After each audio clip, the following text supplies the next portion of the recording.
Hello, this is Mekwa. Now, you may have come across on Facebook a group called Epicurean Philosophy, which is about the philosophy of the ancient Greek philosopher Epicurus. I mention this group because I'm the one who set it up. Now, this group was actually a replacement for an older group, which was deleted by Facebook, called Garden of Epicurus, named after the ancient school. And the reason this group was created was because the old group had problems with admin privileges. The sole admin of the group had died, and so it was impossible to add new ones. So I created this new group and appointed several admins.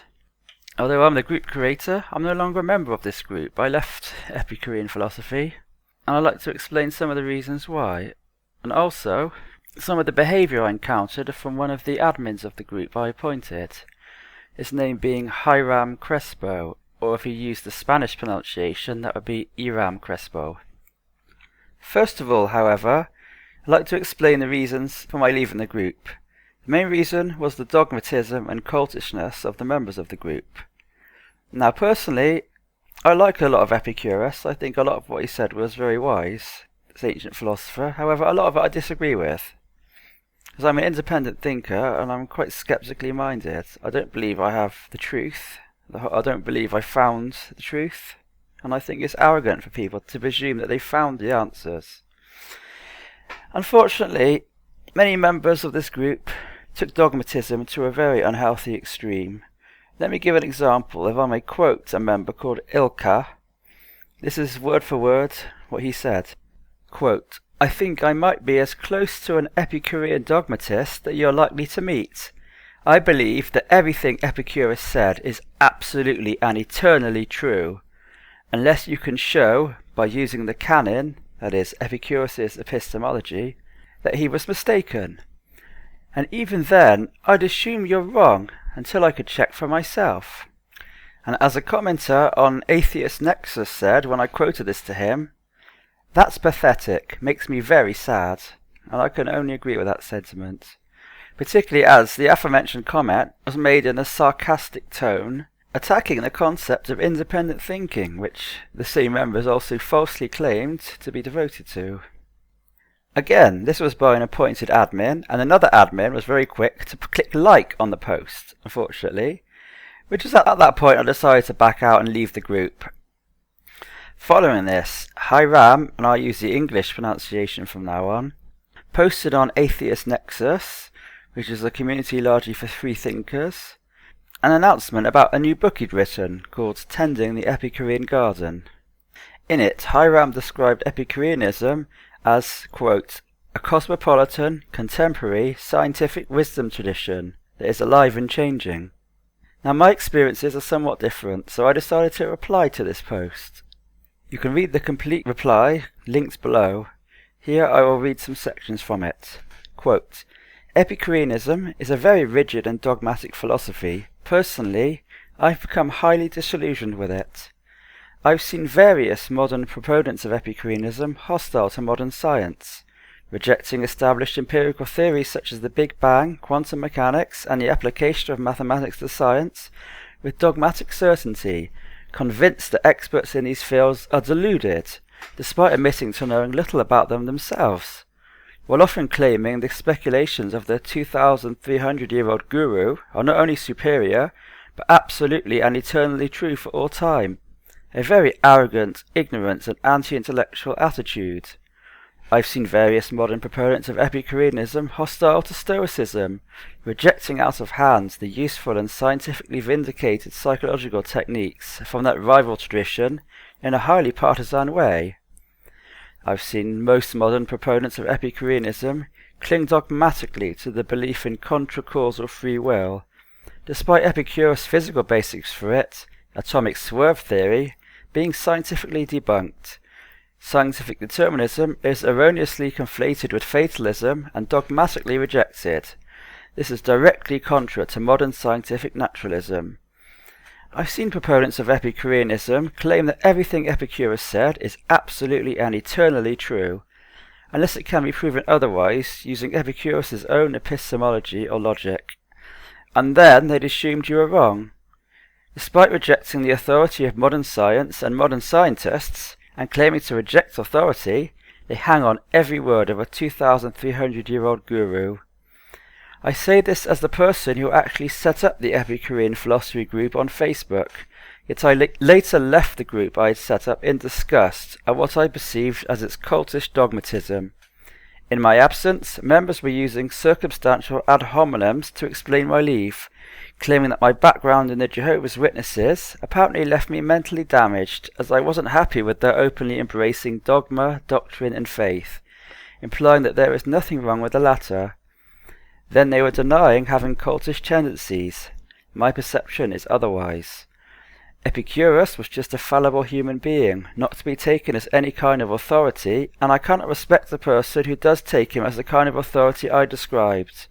His views on science were often totally wrong, including the fact that he views the earth as flat, or round but you fall off the bottom, in an age where the common view was already a round earth where you fall to the centre.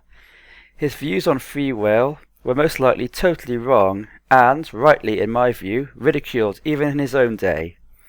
Today he tends to attract misfits who are severely lacking in critical faculties and want an authority figure to uncritically swallow the words from, then see everyone else as deluded, in an attitude of smug, anti-intellectual arrogance. Epicureanism is a dogmatic philosophy. It's all about dogma, doctrine, faith. Given the fact I've spent over a year involved with the Garden of Epicurus Facebook group before myself setting up the replacement Epicurean philosophy group, I do feel entitled to my opinions and to express them here. I feel utterly disgusted at the attitudes of many members of the aforementioned groups, who are also demanding respect for their viciously dogmatic attitudes. No, I cannot do it. Such attitudes are utterly reprehensible, and I cannot in good conscience do anything other than speak out against them and about my experiences with them. Mequa. Following this post, Hiram decided to defriend me from Facebook, and he posted me a message saying, quote, "Was saddened to read your tone on the Nexus after all my hard work." Ironically, despite his complaining about tone, Hiram was, shortly before that, very blunt with me. For example, here's another quote from him. He said, "You're a very negative person. You always present negativities and horrible points of reference for life and for all situations."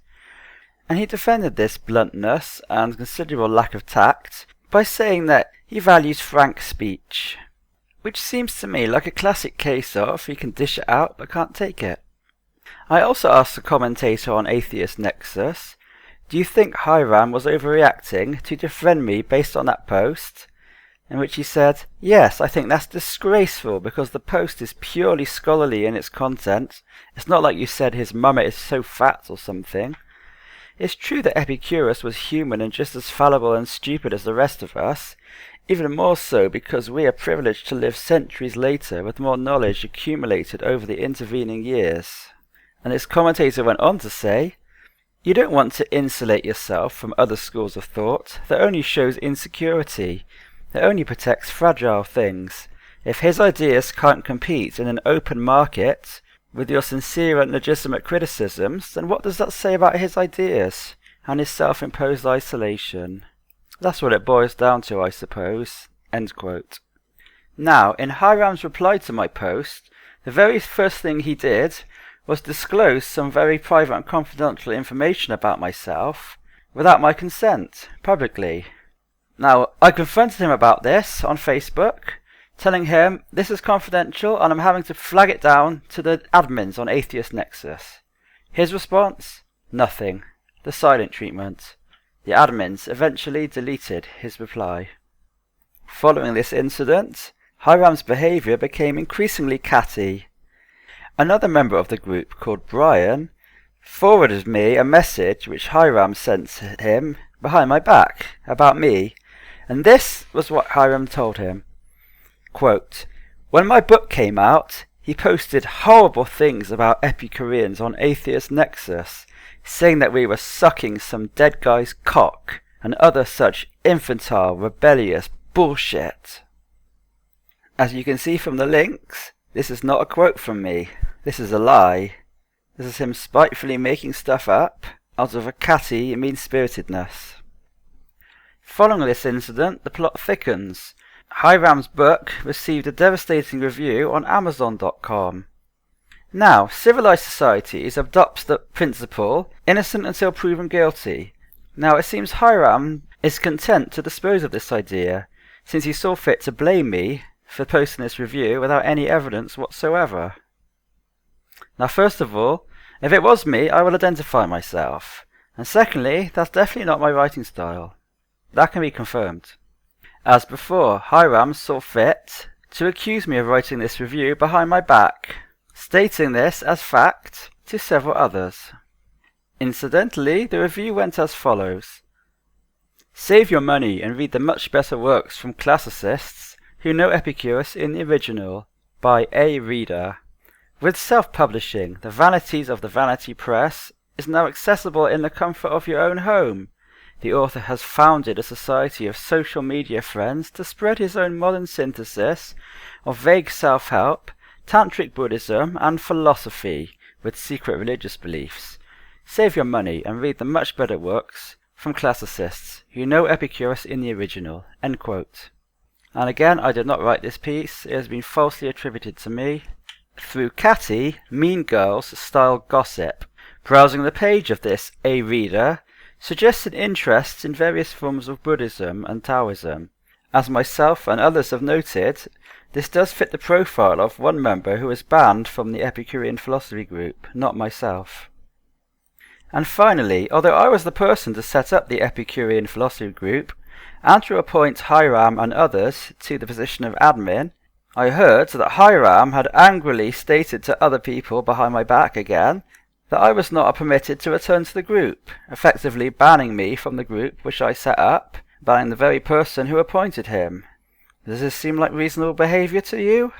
Naturally, I decided to confront Hiram over Facebook, so I sent him the following message. Hello, Hiram. I heard you've been gossiping about me behind my back, and some of the things said were false. I suggest you tell me to my face if you have anything to say concerning me. I don't tolerate passive aggression. His response? Nothing. The silent treatment. So, to summarise this state of affairs, hot-headed Hiram is indirect and underhanded with his aggression. First of all, he'd make catty remarks and claim he is just being frank, then defriend over not liking the tone in a reasoned scholarly critique on Atheist Nexus, before giving the silent treatment, then going behind the back and giving blatantly and demonstrably false information and lies, such as false accusations about me posting negative reviews of his book, and my allegedly posting on Atheist Nexus that the members of the Epicurean philosophy group suck Epicurus' cock, when screen caps show I actually posted a scholarly analysis. This all seems like the movie Mean Girls to me, and, considering Hiram is gay, living up to the worst stereotype of a homosexual man, while putting on the fake front of the imperturbable Epicurean friend. I, for one, find his behaviour appalling and unacceptable. I have been keeping a meticulous record of his antics too, including enough evidence to disprove his lies and slander against me. Some extra notes. Now, Brian reported to me that Hiram was dragging him into gossip without even his being interested in it. More evidence of passive-aggressive behaviour. This is Epicureanism? To conclude, I'm going to discuss a little bit about what Epicurean ethics has to say about this issue. First of all, in Epicureanism, the virtue of justice, or acting justly, is performed out of prudence, that is, you act justly towards others, avoiding deception and avoiding harm to others, as a means to avoid the wrath of others coming down upon you, and thus avoiding such negative consequences for yourself. This obviously makes rational sense, however it seems that Hiram is not following his own philosophy very well. Now, if as a consequence of my posting this, he suffers any damage to reputation or book sales, for instance, if he is seriously considering following his own philosophy, he should take responsibility and consider his own actions. As for myself personally, my conscience is clear. Personally, I do not turn the other cheek. However, I have aspired to stay honourable and stick to the truth and the facts. Have a good day.